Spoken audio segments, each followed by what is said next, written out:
lady, this is Pitch Gold Black here, and welcome back to the Skulls General Reviews episode 29, in which today I'm going to be reviewing the Eye of the Tiger. Without further ado, let us take a look at the presentation of this Doctor Who book and start off this review. So for the cover art set against this sort of silvery, speckled sort of turquoise, sort of silvery, bluey cover, we have a sort of black border, or sort of a dark blue, almost black border, framing the centre of the cover with Doctor Who novellas, The Eye of the Tiger, with a eye in the centre of the book right there, with a sort of fever-like effect within the middle of the eye, as this is the deluxe edition, Paul McCauley. And then for the spine we have Doctor Who, The Eye of the Tiger, Paul McCauley, Telos. And then for the back we just have a blank sort of back to the book. And then there we have a few blank pages at the front, including the little sort of exclusive to the deluxe fabric bookmark, which as you can see is built into the book itself. And then there we've got Doctor Who novellas, and then the signatures, as this is the deluxe edition. And then we have Doctor Who novellas, The Eye of the Tiger, Doctor Who novellas, The Eye of the Tiger, Paul McCauley, telos.co.uk. And then there we've got a forward, and then after the forward we have the exclusive illustration to the deluxe edition of this book. And then there we've got the start of the book. This is a, let me have a look here, this is a 73 page long Doctor Who book spread across one singular chapter. And then after that we have a bit about the author,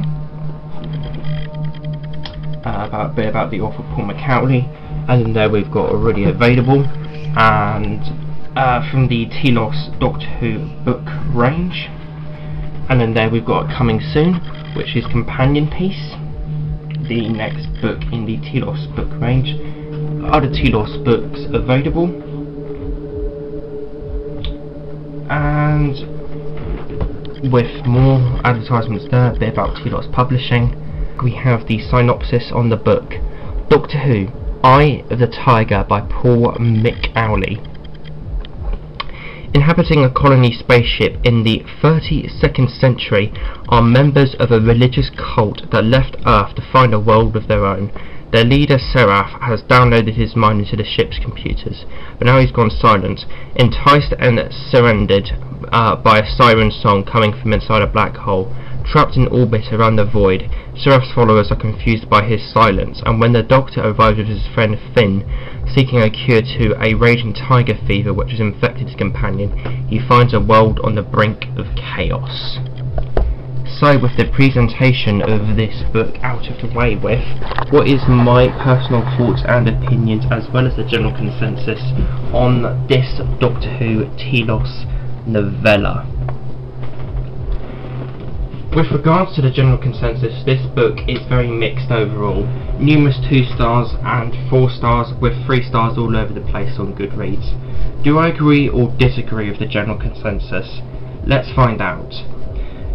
Being a person that has read about 100 Doctor Who books in the space of 3 years now, which is kind of scary to be honest, I've encountered a few that I would describe as being reasonably experimental, such as the following Doctor Who books.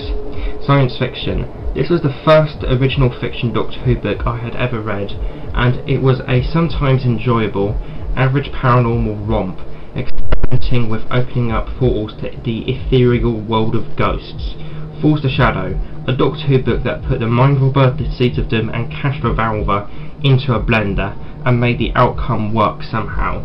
When it comes to experimental Doctor Who books, there have been ups and downs, all varying on the levels of experimentation, but no other Doctor Who book like Eye of the Tiger has been as experimental.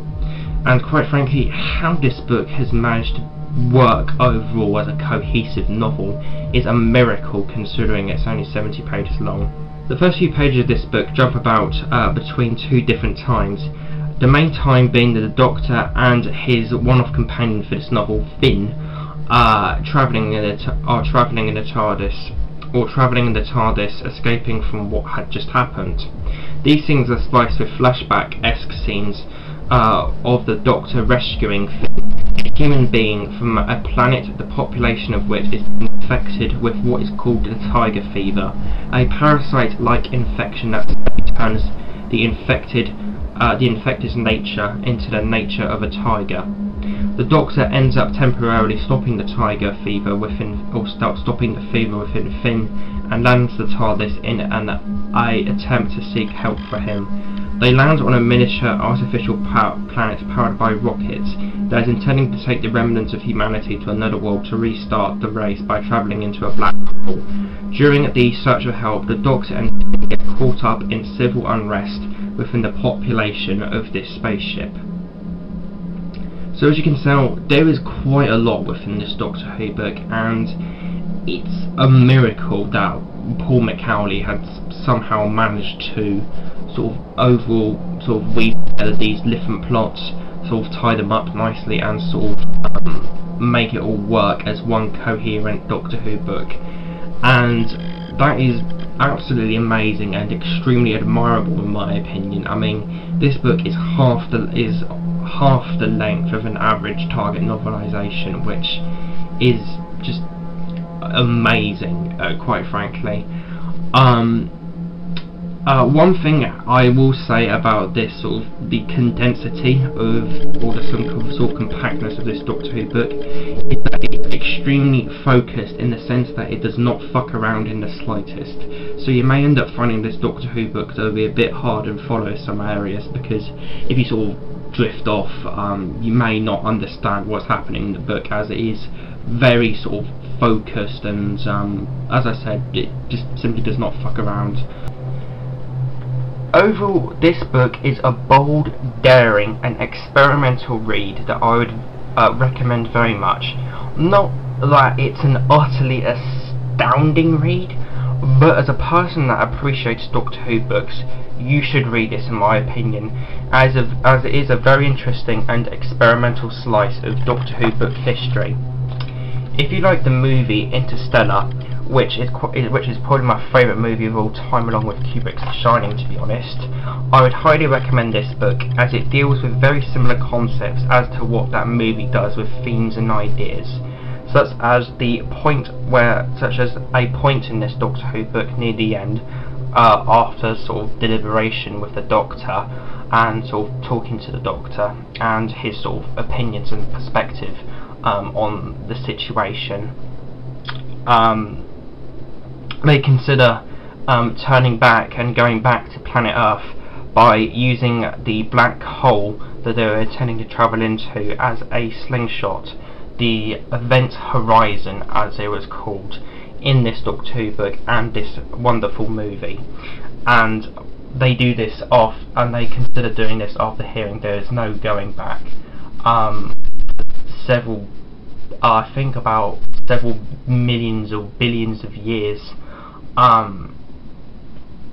Basically what happens is after they go through the black hole will close, and there'll be no other black hole for a few million or billion years, which is pretty incredible.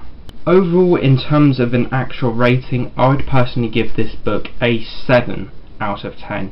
It's a very interesting, experimental and different Doctor Who book, and as I said, if you appreciate Doctor Who books, I would say this is a must read, as this is one of the most unique, different and just interesting Doctor Who books out there in my opinion.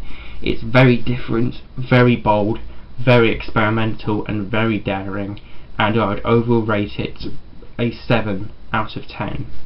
And that pretty much concludes the Skulls Dinner Reviews episode 28. So like, favorite, comment, subscribe. I hope you guys enjoyed this video. Pitch Black, the material.